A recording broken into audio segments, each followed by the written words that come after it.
Fortuna Imperatis Mundi. Este es uno de los temas de Carmina Burana. En esta representación del siglo XIV vemos a la diosa Fortuna, que maneja la rueda del azar a su antojo, ciega.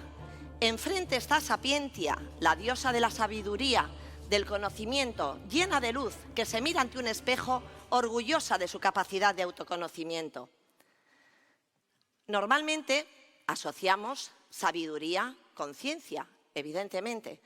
Hablamos de las ciencias exactas, de la aritmética, de la geometría, del conocimiento certero y objetivo. Pero decía Cicerón que la vida no la rige la fortuna, no la rige la sabiduría, sino la fortuna. Bueno, así que desde que tenemos memoria, en la humanidad hemos tenido una ambición por conocer el futuro. Y en esa ambición, reyes, gobernantes, se han visto aconsejados por gente que se suponía intérprete de la diosa Fortuna.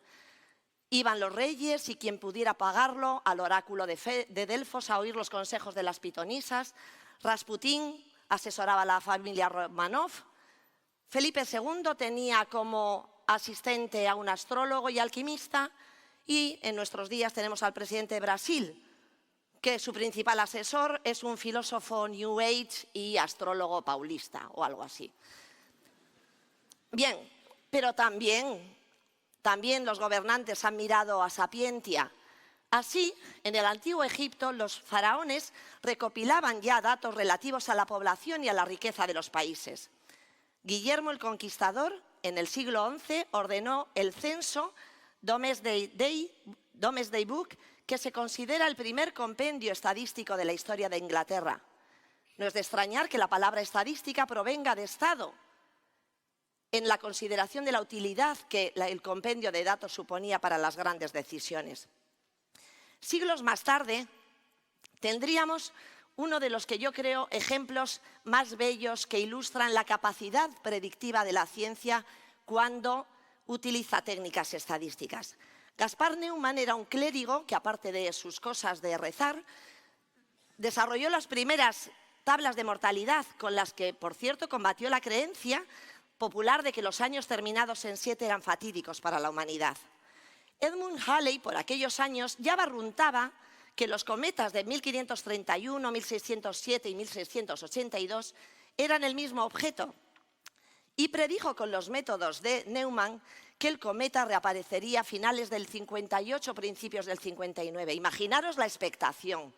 El cometa reapareció el 25 de diciembre de 1758. La pena es que Halley había muerto unos años antes y no vivió ese momento. En cualquier caso, en esos mismos años se empezaba a desarrollar también el cálculo de probabilidades, pero muy relegado a temas de juegos de azar, porque esto de modelizar la incertidumbre no era visto con buenos ojos en las disciplinas científicas. De hecho, como decía Rutherford, si tu experimento necesita estadística, hubiera sido necesario hacer un experimento mejor. O Einstein, cuando criticaba la mecánica cuántica, Dios no juega los dados con el universo. Se entendía todo como determinista y en la incertidumbre era simplemente la ausencia de conocimiento. Pero en el siglo XX han cambiado muchísimo las cosas. A lo largo del siglo XX, los trabajos pioneros de Pearson, de Fisher y de muchos otros sentaron las bases de lo que hoy conocemos como inferencia estadística, la capacidad de extraer conclusiones de poblaciones a través de lo que llamamos muestras, a través de unos datos, generando intervalos de confianza, contrastes de hipótesis, etc. Si a eso unimos la axiomática de Kolmogorov, la precisión de Wiener en modelizar dinámicas en el tiempo, bingo, tenemos ya una facilidad para controlar la incertidumbre a lo largo de los caminos del tiempo. Bueno, parece que esto, juntado a que en el siglo XXI tenemos unas bases de datos fantásticas, unos algoritmos súper eficaces, le hemos dado respuesta a lo que pedían en la guía del autoestopista galáctico, áreas estrictamente delimitadas de dudas e incertidumbre. Bueno, ¿es así? Hay quien piensa que sí. Chris Anderson, en un libro muy provocativo, The End of Theory, habla ya no solo de que probabilidad y estadística se haya asentado como una de las ramas de conocimiento transversales a todas las demás, sino que con las técnicas adecuadas y los datos adecuados hay muchas que ya no necesitamos. ¿A quién le importa por qué la gente hace lo que hace?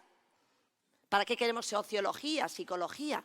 Lo que importa es que podemos medirlo con una capacidad inmensa, con una precisión inmensa, tenemos trazabilidad, tenemos las técnicas estadísticas adecuadas, con lo cual, con suficientes datos, los números nos van a hablar por sí solos. Bueno, ¿es esto así? ¿Realmente ya estamos en capacidad de predecir el futuro?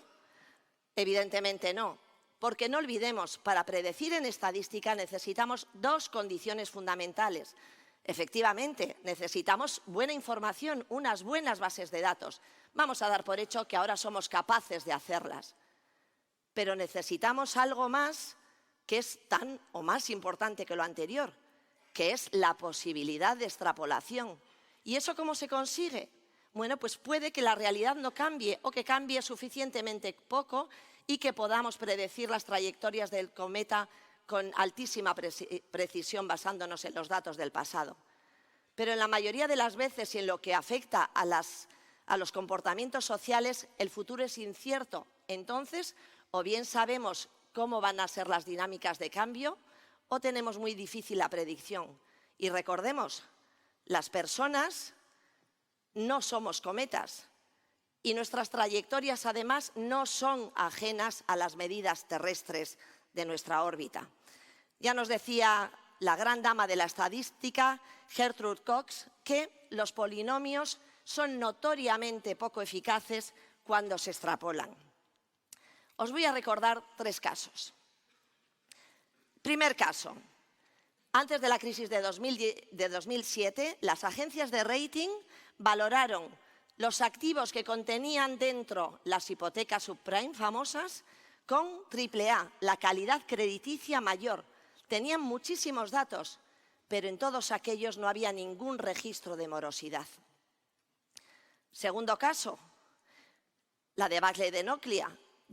Cuando Nokia en 2011 intenta buscar un nuevo modelo de negocio, aparte de todas las tensiones internas que pudiera haber, nos cuenta Tricia Wang cómo en sus bases de datos, a las que miraron de una manera totalmente miope, solo tenían en cuenta las preferencias de la gente con los móviles que entonces estaban en circulación. Bueno, todos sabemos lo que ha sido el boom de las nuevas preferencias en cuestión de uso de móviles. Por último, Amazon. Amazon diseñó un algoritmo para selección de personal y en ese algoritmo utilizó los datos de los currículums que tenían de toda una década. Un algoritmo que se suponía que iba a seleccionar personal para diseño de software. En 2015 lo tuvieron que retirar. El algoritmo de Amazon no amaba a las mujeres. En sus datos apenas se había currículum femeninos. Bueno, con esto lo que quiero decir es que tenemos que tener cuidado. Tenemos que usar la estadística y las técnicas estadísticas, por supuesto, con suficientes datos, con buenos datos. Tenemos que tener algoritmos, tenemos que tener modelos, tenemos que seguir buscando y perfeccionando, pero no podemos desvincular estadística del resto de ramas del conocimiento. No podemos ponernos en una actitud prepotente pensando que los números nos lo dicen todo. Decía Eduardo Chillida que cuando él era joven dibujaba excepcionalmente bien, era capaz de hacer fieles reflejos de la realidad que contemplaba. Y llegó un momento en que él dijo, a mí esto no me sirve. Con lo cual se le ocurrió empezar a dibujar con la mano izquierda, para que así su mano fuera más despacio que su cabeza.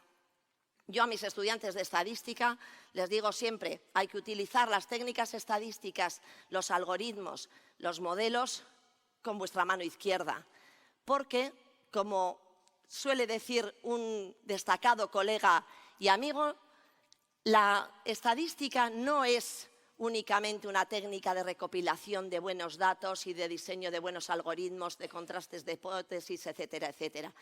Estadística, yo diría, como dice él, es el arte de ponderar la información.